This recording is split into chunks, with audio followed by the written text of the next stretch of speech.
Adam Taxin again here in historic Fredericksburg, Virginia, with a sunrise report this time. Behind me and to my left is the historic Rising Sun Tavern. Kind of ironic today because there's not much of a sunrise here, and this wouldn't be the right angle for it if there were. Another cloudy day, though not as bad as they're having I guess a little bit west of here, one time zone west of here in the Midwest, expecting a lot of tornadoes today, especially down south. But this was the home of Charles Washington. He was the younger, I think younger, brother of George Washington.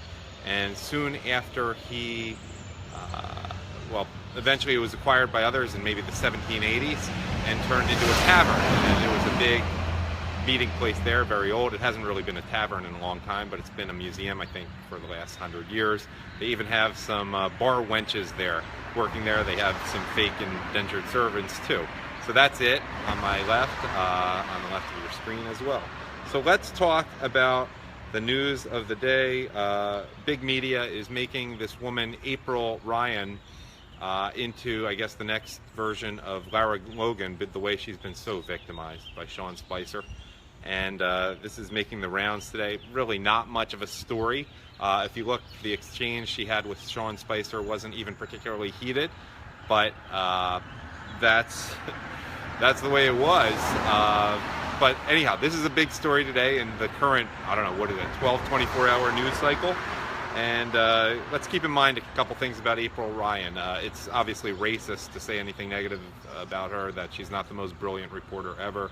We know that. With that disclaimer out of the way, let me point out that she actually tweeted a couple weeks ago that it was impossible for Trump to be a billionaire because Rachel Maddow had just shown that she was that he only made $150 million. Actually, it was $250 million with a $100 million write-off. So therefore, if that happened, 12 years ago, Trump couldn't possibly be a billionaire based on his income in one particular year. He couldn't have the cumulative wealth of $1 billion. That's what we're dealing with here. One would think that anywhere other than the National Urban Radio Network, that would be a fireable offense because it was not a misspoken thing. It really showed stupidity. But that's what we're dealing with April Ryan here. This is all, the discussion is courtesy. It's all over the media, including the alternative media, the more accurate, better analysis, conservative media. But I'm getting this primarily from Ace of Spades, which you can find at ace.m as in Mary U, .n as in Nancy U. And that's because it's registered in the island of Niue. I don't know if I'm pronouncing that right. N-I-U-E. That happened, and it is sort of with New Zealand. It has a free association with New Zealand. Probably the first time anyone's mentioned the island of Niue in the context of the Rising Sun Tavern. It happens to be 1,500 miles northeast of New Zealand. I took these notes. East of Tonga, south of Samoa, and west of the Cook Islands. And the site's leading blogger goes by Ace of Spades. He is very low profile, though he has appeared on Fox News in the best. So here's the headline that they were going with. I love it. Sean Spicer tells agenda-soaked progressive troll April Ryan she has an agenda. Her agenda-filthy reporter sisters line up to defend her. I mentioned background-wise that she has cumulative wealth confused with income in 1 year. And then another piece of background that Ace of Spades points out, she had previously covered herself in glory by getting into a public spat with her former friend, Omarosa, of Apprentice infamy, and I can't believe that, yeah, she's now at the White House, and then claiming that Omarosa had intimidated her. So then he writes, so obviously she's agenda-free. This is great. And then this part is really great. Okay, listen to how he writes here at Ace of Spades. While Spicer was trying to explain, mansplain, to her something her female brain just couldn't grasp, she kept shaking her head to refuse the mansplanation before he could manclude his pungent, musky manser. And he told her to stop woman-shaking her head. A vicious, sexist, preemptive she-ejection of Sean Spicer's personal truth, and that her femgenda was obvious. This then caused some she-emotional outrage from the usual cis-specs. And he includes a tweet from someone named Brad Jaffe, who is a senior news editor and writer in NBC Nightly News. It's important to look at this rather than just hear me, because you got to see Brad Jaffe. Let's just say no one's getting him confused with who's the current version of Lawrence Taylor. Khalil Mack, we'll go with him, of the Oakland, soon-to-be Las Vegas Raiders. But he wrote, if you want to know why at April D. Ryan just tweeted, Lord, this is why. Watch the whole thing. And then Ace of Spades includes a link to the Media Research Center's article on this Sean Spicer, April Ryan matter. It includes the following. So this is now writing verbatim, pretty much, except for when I misspeak here. This is now from Media Research Center, which goes by Newsbusters. It's what's his name? Brent Bozell's outfit. Okay, one passage there that's relevant. Ryan foolishly claims she doesn't have an agenda, but both her subsequent coding of impeachment and resignation talks and our Newsbusters archives would strongly disagree in terms of her being anything but a typical leftist. First, here's the context of what went down in the White House Brady briefing room. Ryan took her turn by first remarking to Spicer that he don't seem too happy, before quipping, anyway, with all these investigations, questions of what is, how does this administration try to revamp its image? 2.5 months in, you've got this Yates story today. You've got other things going on. You've got Russia. You've got wiretapping. You've got allegations on Capitol Hill. Spicer denied the problems and responded with a recycled joke, albeit a cheesy one, that the media hysteria over Russian is so overblown that, quote, if the president pushed Russian salad dressing on his salad tonight, somehow that's a Russian connection. He added by telling Ryan that he appreciates your agenda here, but Ryan vehemently denied the reality that she does indeed have partisan aims. Then Spicer said, at some point report the facts. The facts are that every single person who has been briefed on this subject has come away with the same conclusion, Republican, Democrat.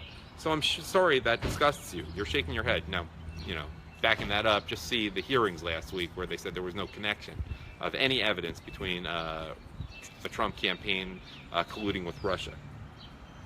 Spicer later said, at some point, April, you're going to have to take no for an answer with respect to whether or not there was conclusion with Russia. When Ryan shook her head again, the White House press secretary unloaded. And unloaded is a little too strong a term here, in my opinion. It just wasn't that hostile. Spicer said, April, hold on. No. But April, hold on. It seems like you're hell-bent on trying to make sure whatever image you want to tell about this White House stays. But at the end of the day, let me answer. Ryan said, he's the president, and he used that name. I am just reporting, Spicer said.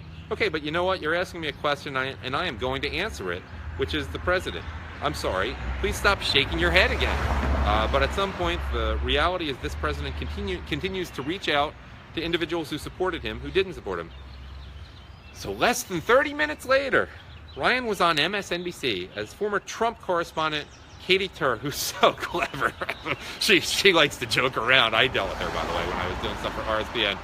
She's really clever and flirty. By the way, she's where she is. Let's keep in mind, perfectly competent to do what MSNBC, NBC needs. But she's where she is because she spread her legs when she was for Keith Olbermann for quite a few years. Oh, it's sexist to mention that? That's why she's not that pretty, by the way. That's why she is where she is. I mean, her father, Robert Tora, now Zoe Tora, he had a change.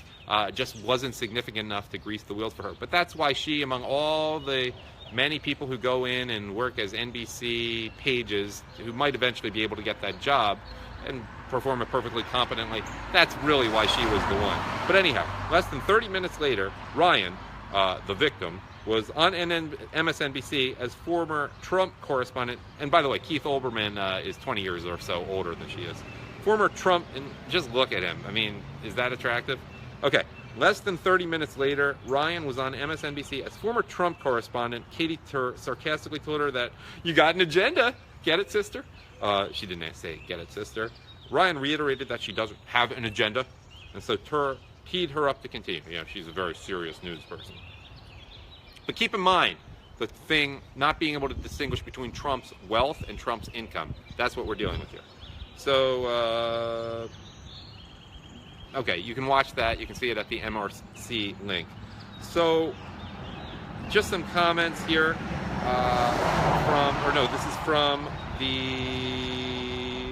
from the MRC account. Whether it was her foolish inability to understand investing, okay, I've mentioned that enough times now, the dubious claim that Trump told an audience that white America built the country. Who could ever think Europeans played the major role here as anything other than manual labor?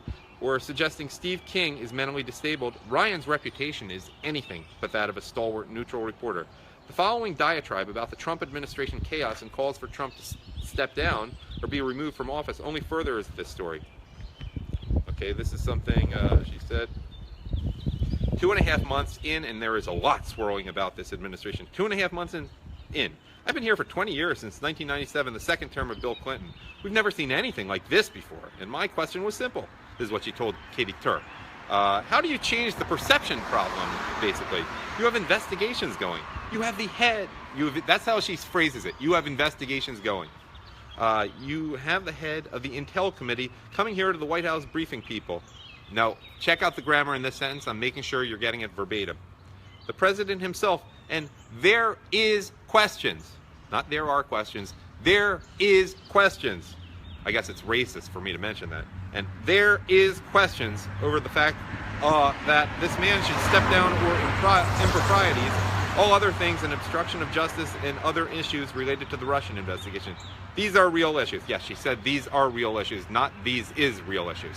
That part she got right. These are real issues that a reporter will ask the White House, be it 2.5 months in, be it the first day, be it 2 years in. And then from the MRC piece, Ryan concluded that Spicer's job is to make this administration look better than what it does right now. Than how it does, it should be, than what it does right now. And unfortunately, I was roadkill today. Katie Tur shot back, yeah, his job is spin. To be clear, April Ryan, 20-year veteran in that press corps, does not have an agenda. So Katie Tur said so, and she clearly doesn't have an agenda. So if Katie Tur pronounces it, then it must be right? Keith Olbermann, man. Woohoo! Yeah, maybe I should give her a little respect. Okay, great comments, as one would expect. Let me cover up this car in the picture. Okay. A little more professional there, so you can see more of that car. But that house is in front of it is not as significant. Okay, comments to the Ace of Spades piece. After she'd beclowned herself over Trump's taxes, she made her Twitter private because she's a strong and brave woman. Another, I'd call on her every press conference. The stupid is strong with that one. Another, we still don't understand why Hillary lost. Another, yesterday she was badgering Spicer for a comment on the racist who went to NYC and stabbed a black dude, because that apparently is not a local story, unlike the rape of the 14-year-old girl by two illegals, which NBC will not cover. But no agendas here. And then someone responds to that by saying, didn't she also comment on the huge rise in hate crimes since Trump became president? Of course not, mentioning that most of them were hoaxes. Another points out, he only made $250 million in 2005, so he can't be a billionaire. And then, oh, this is true.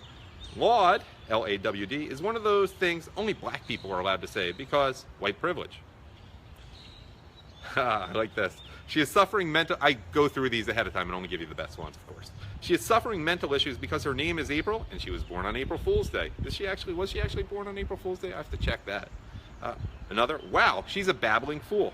If that is the cream of the press corps, I need to recalibrate my contempt for the media. This is true. I think a little Donald Trump is rubbing off on Sean. I hope he comes up with some good nicknames for the usual suspects. This one's great. She's a babbling fool. And then the person adds, and yet she persisted. And that is using the phrase that that Twitter was supposed to make a clarion call for women everywhere. Chelsea Clinton already made a book with its title. Yeah. So it must be, a powerful rallying cry for all women everywhere.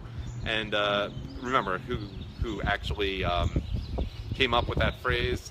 No. It was said about Elizabeth Warren by who said it. I can't remember off the top of my head. No coffee yet. But it was said about Elizabeth Warren. And by the way, what's your favorite Elizabeth Warren nickname? There is Pocahontas. I don't know why Trump calls her Pocahontas.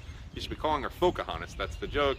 Sitting Bush, Taxajawea, I like shops at Whole Foods. Crazy Horse Face, I came up with that one. I think there's one more out there, but I can't remember it offhand. Okay. And then, so someone else wrote, perhaps Spicer calls on her every day to educate the African-American community about the source of the news and views they are exposed to show them how god-awful their representation is. Math is hard. Another reference to confusing income and wealth. Another, she works for the American Urban Radio Nation. That explains a lot. And then the final one from Ace of Spades I'm going to add. I will personally give Spicer $50 US if he will open the next presser with, in a telephone conversation today, President Trump told President Putin that he will have more room for maneuver after the next election.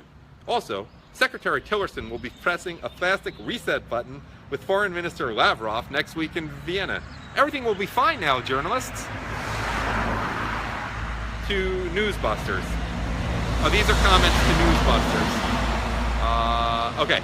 Thank you, Shlomo Godik over in Israel. He has just told me that McConnell said the "she persisted" comment. Thank you. I just forgot. You know what? Let me check. There was another comment elsewhere there. Kennedy McGovern, whom I often use his material. So they just discovered that the White House press secretary's job is spin. Now there's a scoop. Yeah, great point, Kennedy. I'll probably get to what you wrote later today. And then comments a little more serious. It's a little less flippant over at Newsbusters. From Seashell, Ryan should be ashamed.